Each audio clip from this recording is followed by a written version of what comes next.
भद्रक जिला कांग्रेस कमिटी तरफ भद्रक जिले में एकमात्र निर्वाचित होता वासुदेवपुर निर्वाचन मंडल विधायक अशोक दास को आज जिला कांग्रेस कमिटी तरफ भद्रक शहीद स्मृति भवन परिसर में संबर्धना दी जाएगी। संबर्धना कार्यक्रम में देवरूप महांती सभा कार्य संचालना करते प्रथम गांधी बालाश्रम पिला कंठर एक वंदे उत्कल जननी संगीत परिवेशन करते। संबर्धना कार्यक्रम में मुख्य अतिथि भाव भद्रक लोकसभा प्रार्थी भाव निर्वाचन लड़िता पूर्वतन सांसद अनंत सेठी जोगदेइथिले। सेहीपरि चांदबाली विधायक प्रार्थी अमीय महापात्र, धामनगर विधायक प्रार्थी रंजन कुमार बेहेरा, महिला नेत्री मधुस्मिता सेठी सहित समस्त ब्लॉक सभापति कर्मी उपस्थित संबर्धना जणाइथिले। उपस्थित थिबा नेता माने जिले में एकमात्र निर्वाचित विधायकों विजयर प्रमुख कारण कहते। अशोक बाबू जड़े पर उपकारी मेलापी लोक सदा सर्वदा लोकों पाखे रही था। आज विजय होती विजय पे जिले में जड़े विधायक हो पारि। आगामी दिन में भद्रक दाबी को सरकार पाखे उपस्थापना करेंगे अशोक दास। जिला कांग्रेस तरफ आज संबर्धना सभा आयोजन करा। सर्वप्रथम आयोजक बंधु मान को धन्यवाद देवी। समस्ते दृढ़ता सहकार ये जिले में जो आम निर्वाचन परिचालना करूँ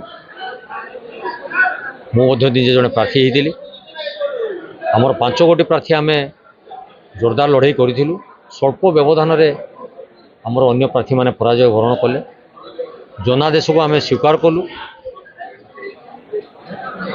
तन्मध्यरु गोटे विधानसभा मुझे विजय लाभ कर आज जिला कांग्रेस कमिटी तरफ ये संबर्धना सभा आयोजन करा जो मानकर आशा और विश्वास नहीं आज आम ये निर्वाचन में उत्तीर्ण होइचु। ये जिलार स्वार्थ तथा निर्वाचन मंडली जहाँ जहाँ समस्या अच्छी ताको आह्वान रूपे नहीं आमको काम करने को पड़ो। एवं मु आशा करुँ जो भली भाव जनसाधारण माने मते सहयोग करिसंती ठीक आगामी दिन में से ही भाव सहयोग रखिए।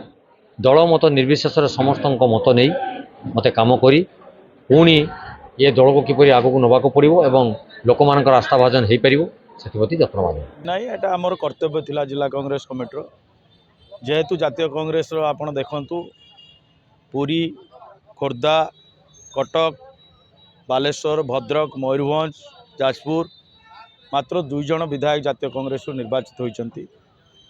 जड़े हेले कटक महिला आउ जड़े आम भद्रक जिलार गौरव मान्यवर विधायक अशोक दास।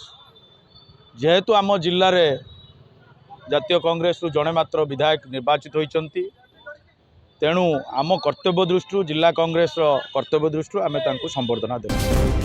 भद्रक कमल लोचन पंडा का रिपोर्ट लुमाणी टीवी।